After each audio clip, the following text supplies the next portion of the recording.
हाँ? इस राक्षसी ने ही राजकुमार की हत्या की है। नहीं, मैंने इसकी हत्या नहीं की। मेरा विश्वास करो। इसे महाराज के पास ले चलेंगे।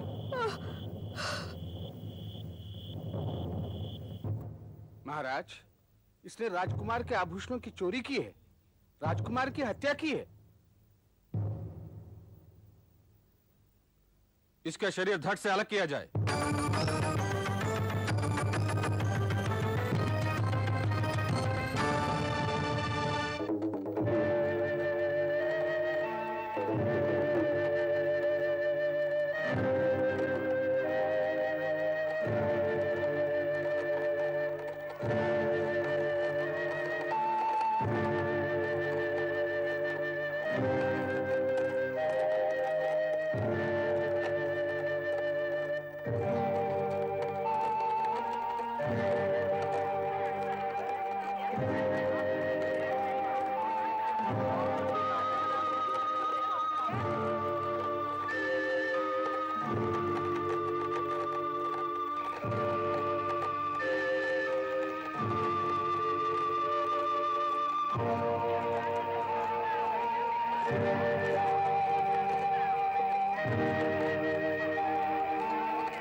विदास,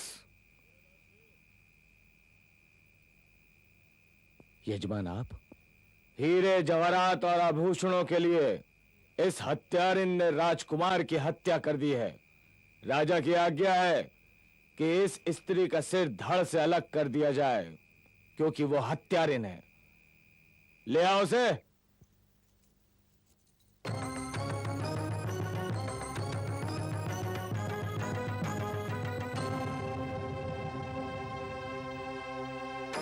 ये स्त्री और हत्यारिन असंभव।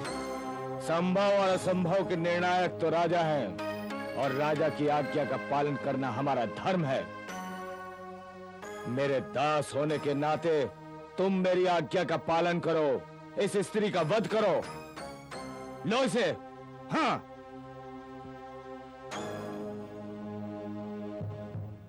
जो आज्ञा।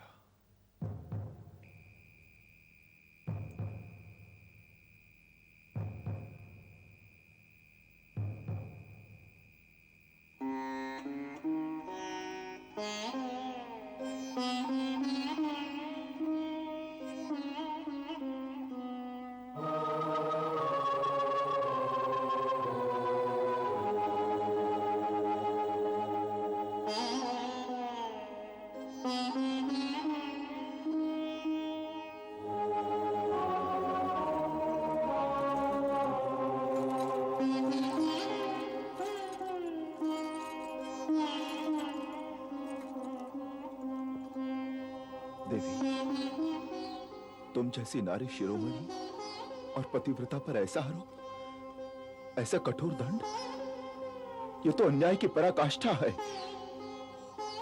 ये सब कैसे हुआ तारावती? स्वामी, मैं यजमान से धन की भिक्षा मांगने जा रही थी कि राजकुमार के शव से मेरा पैर लग गया। मैं आश्चर्य से देख ही रही थी कि सैनिकों ने आकर मुझे पकड़ लिए और राजा के पास ले गए। राजकुमार के आभूषणों की चोरी और उसकी हत्या के अपराध में राजा ने मुझे मृत्यु दंड दिया। ये कैसा अनर्थ हो गया देवी? हम पर इस प्रकार प्रहार पर प्रहार क्यों हो रहे हैं? हम पर ये वज्रपात क्यों? परंतु दैव इच्छा के सम्मुख हम कर भी क्या सकते हैं?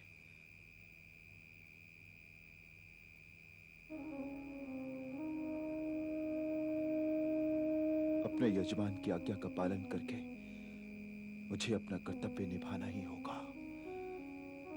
स्त्री हत्या का पाप भी करूंगा।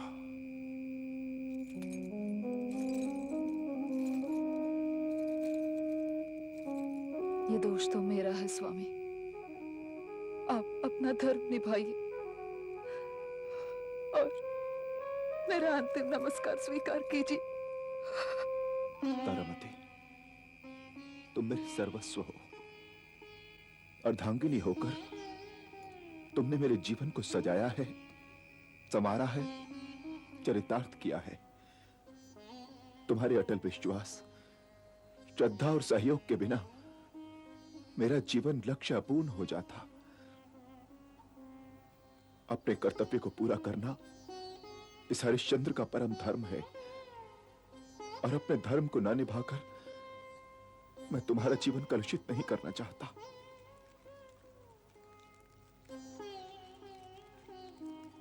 इस शिला पर बैठकर भगवान से अपनी अंतिम प्रार्थना कर लो।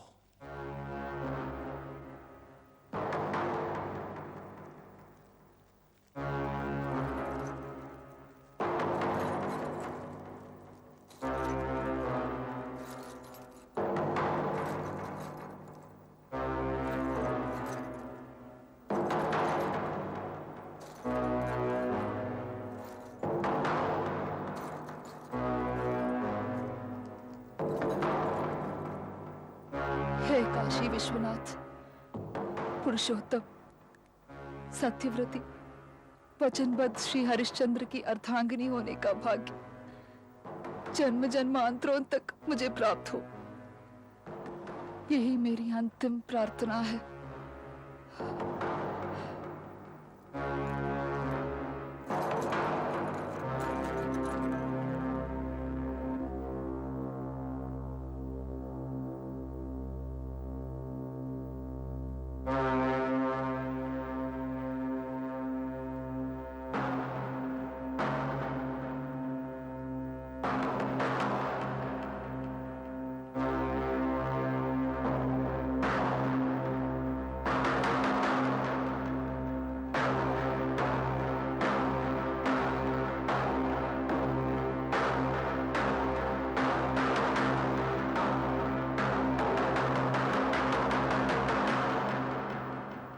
रुक जाओ हरिश्चंद्र। अपनी धर्म पत्नी का वध अपने ही हाथों करने पर तुल गए। ये तो घोर पाप है। इससे तुम्हें प्राप्त होगा क्या? तृप्ति, आत्म तृप्ति। तृप्ति? इससे तृप्ति कैसे होगी? सत्य का पालन मैंने हर स्थिति में दृढ़ संकल्प से किया। अपना वचन निभाने के लिए अपनी पत्नी और पुत्र को बेच दिया।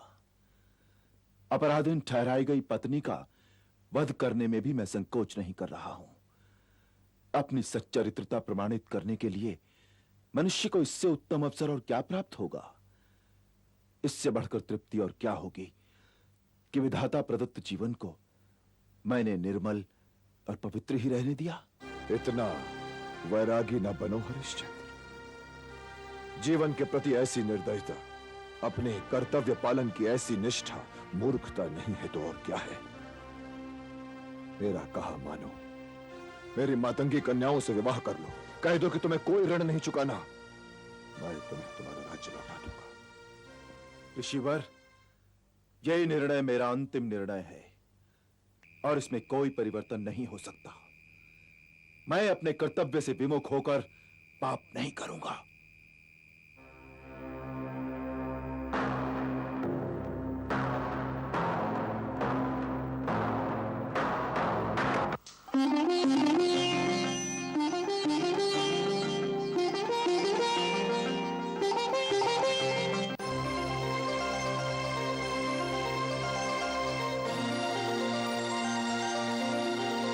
धन्य हो हरिश्चंद्र, धन्य हो।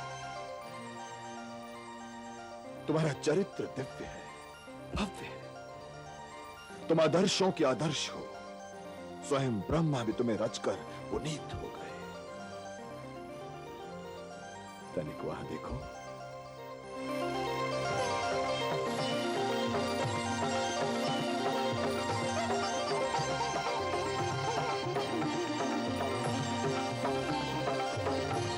किसने तुम्हारी पत्नी को खरीदा है? ये स्वयं शिव और पार्वती है, जो काल कौशिक और उनके पत्नी बनकर पृथ्वी पर उतरे थे। वो देखो।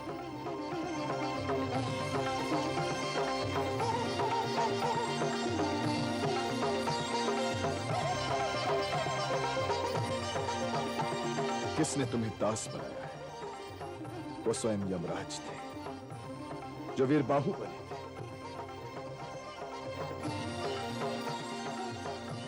इंद्रलोक में संपन्न समस्त देवताओं के सम्मेलन में सत्य के व्रत को लेकर जो तर्क वितर्क हुआ, उसी का फल है कि तुम हरिश्चंद्र से सत्य हरिश्चंद्र हुए।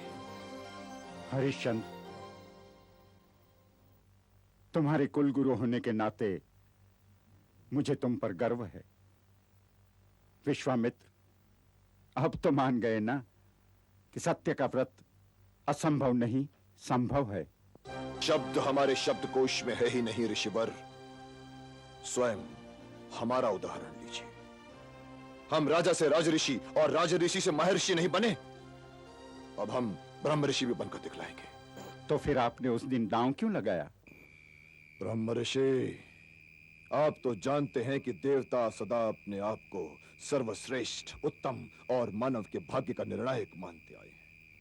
उनका विचार है कि मानव सुगमता से प्रलोभनों के पाश में जकड़ा जा सकता है। उसके विश्वास, चरित्र और निष्ठा को पानी की तरह पिघलाया जा सकता है। परंतु हरिश्चंद्र ने प्रमाणित कर दिया है कि देवताओं की धारणा आधारहीन है और उनका दंभ खोखला। आप ही बतलाइए कि देवताओं में ढूंढने पर भी कहीं हरिश्चंद्र जैसा सचरित्र और सत्यव्रती मिलेगा? ये तो मैं पहले से ही कह रहा था।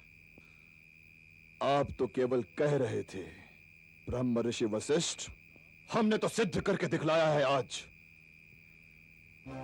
हरिश्चंद्र की परीक्षा लेकर हमने सृष्टि के सम्मुख सत्य, आदर्श और चरित्र का एक ज्वलंत उदाहरण प्रस्तुत किया है।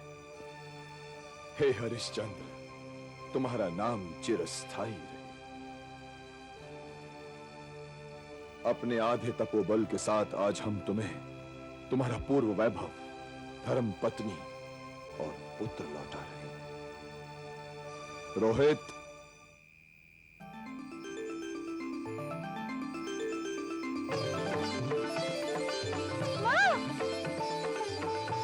रोहित,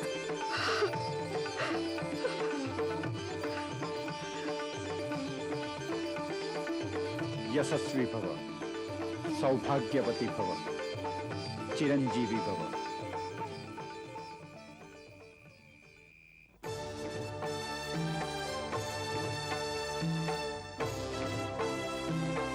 गायत्री के आशीर्वाद से कौशिक वंश का विश्वरत्न विश्वामित्र बना।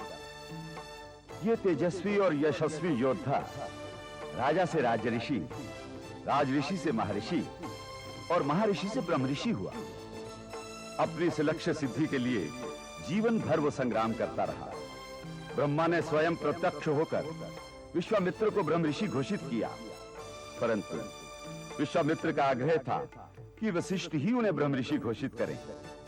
जिस वशिष्ठ से ब्रह्मऋषि बनने की प्रेरणा उसे मिली, उसी वशिष्ठ ने समस्त देवताओं के सम्मुख मुक्त कंठ से विश्वामित्र को ब्रह्मऋषि घोषित किया।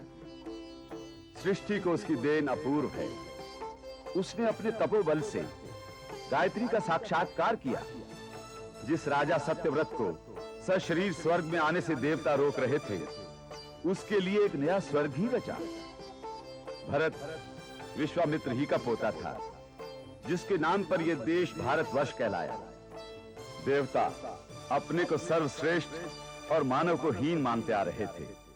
हरिश्चंद्र के जीवन के द्वारा विश्वामित्र ने प्रमाणित किया कि मानव होकर भी हरिश्चंद्र अपनी श्रेष्ठता का दम भरने वाले देवताओं से उत्तम एवं सद्गुणी है।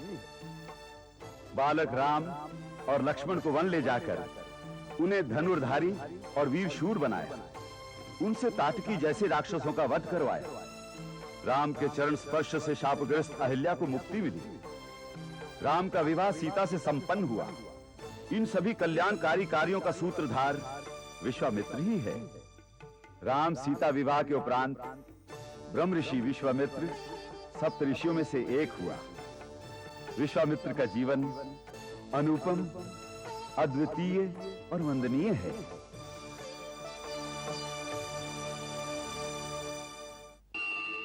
सृष्टिकर्ता, लोककर्ता, सर्वकारणकर्तः, विश्वामित्रो ब्रह्मवेत्ता, सृष्टि प्रतीख्यातः, महावीरो महातेजो विश्वामित्रो